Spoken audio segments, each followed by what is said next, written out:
J'ai volé à peu près 300 € à la mauvaise personne et je me suis fait séquestrer. Alors déjà, si je fais cette vidéo, c'est parce qu'en ce moment, je vois beaucoup d'histoires de vol, d'histoires bizarres sur les réseaux sociaux.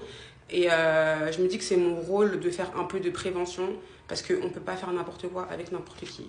Alors déjà, il faut savoir que j'ai toujours eu des problèmes de vol, des problèmes de kleptomanie. Je volais ma mère, vraiment que Dieu me pardonne, je volais ma sœur.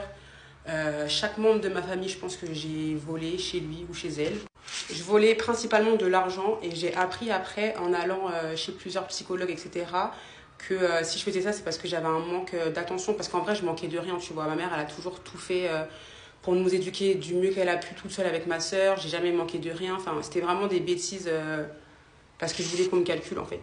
Du coup, je vous explique comment ça s'est passé. Déjà, il faut savoir que cette histoire, elle date un petit peu. Je me rappelle plus exactement parce que j'ai gardé plein de séquelles en fait de ça. Du coup, mon cerveau a fait en sorte d'effacer plein de choses. Il y a plein de trucs que je me rappelle pas.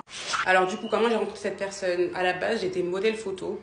Il fut un temps dans ma jeunesse. Non, plus sérieusement, je faisais des clips, des photos, enfin bref. Et j'ai été contactée. En fait, je sais plus si c'est moi qui l'a contactée ou si c'est elle qui m'a contactée pour participer à un de ses clips. Donc je vais au clip et tout. À l'époque, j'étais bi, vraiment pour vous dire que l'histoire est date.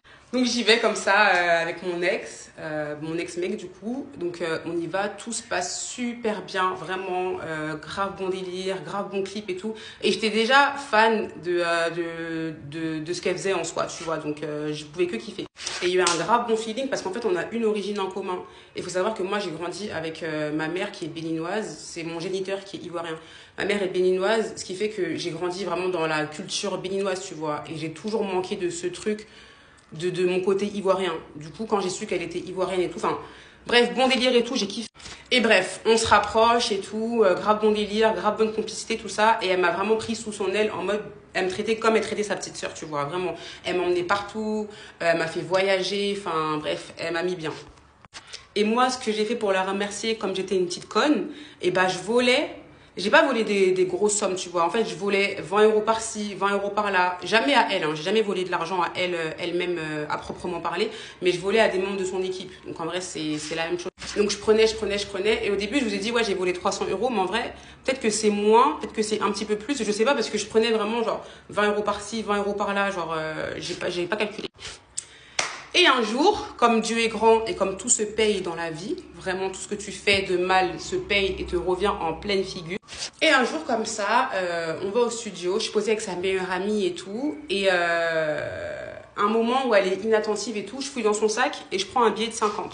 Je prends le billet de 50 et tout, et il faut savoir que le lendemain, on avait un clip, on devait partir, je sais plus si c'est dans le sud ou je sais plus où dans la France, on avait un clip et tout, et de là sa meilleure amie elle me dit bah viens en attendant, parce qu'en fait on attendait l'artiste, elle était pas encore là et tout, elle m'a dit en attendant viens on va manger, tu vois, go on va manger, on s'installe et tout, nanana. Ah j'ai pas précisé qu'on était avec ces deux petites filles, c'est vrai que c'est un détail assez important, avec les deux petites filles de la meilleure amie en question, tu vois. Donc on s'installe dans un bar et tout, on mange, tout ça, nanana.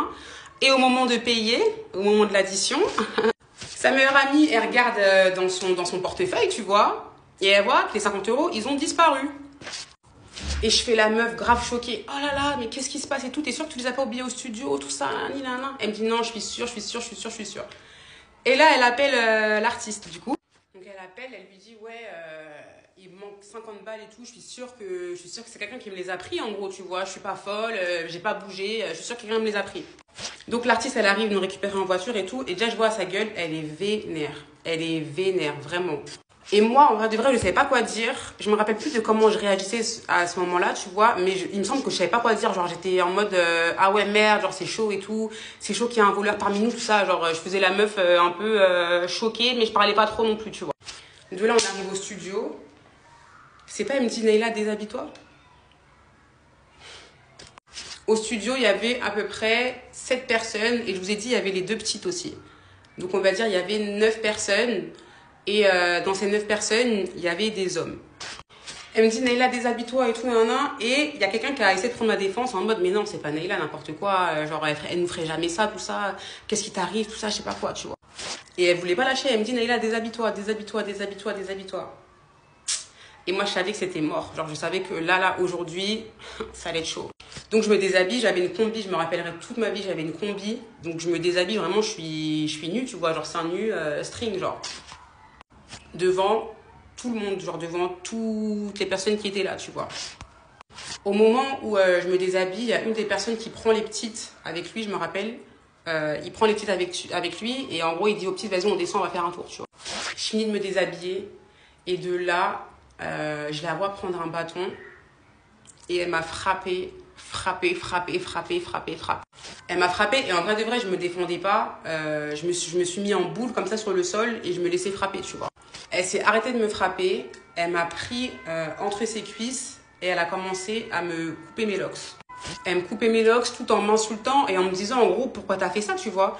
Et j'essaie de lui expliquer que c'est pas contre elle, genre que c'est une pulsion en fait, que c'est comme ça que je suis et que je peux pas faire autrement, tu vois. Et de là, elle me disait, mais n'importe quoi, arrête de mentir, y a pas de pulsion comme ça, on n'est pas chez les blancs ici, genre, des trucs. Elle finit de me couper mes locks et j'avais pas vu à ce moment-là, mais en fait, il y a une personne qui m'a filmé et qui a mis après sur ses réseaux sociaux à elle. Parce qu'il faut savoir qu'on était grave proches, ça veut dire que les gens, ils nous voyaient tout le temps ensemble. Et un jour, comme ça, elle a répondu genre à un question-réponse. Les gens, ils lui disaient, ouais, bah, elle est où Nayla qu'est-ce qui se passe avec Nayla et tout, on la voit plus. Et en fait, elle a mis la vidéo en réponse en mode, Nayla, c'est fini, tu vois. Donc là, je suis là, toute nue, crâne à moitié rasé, devant des hommes et des femmes qui me regardent, qui m'insultent, qui me demandent pourquoi et tout. Et de là, elle prend mon téléphone et elle appelle mon ex, du coup. Elle dit à mon ex, ouais, il se passe une dinguerie avec Nayla. En gros, elle se sent pas bien, elle est malade, faut que tu viennes la voir, tu vois. Et lui, du coup, il quitte le travail, miskin. Il quitte le taf et tout, il arrive au studio.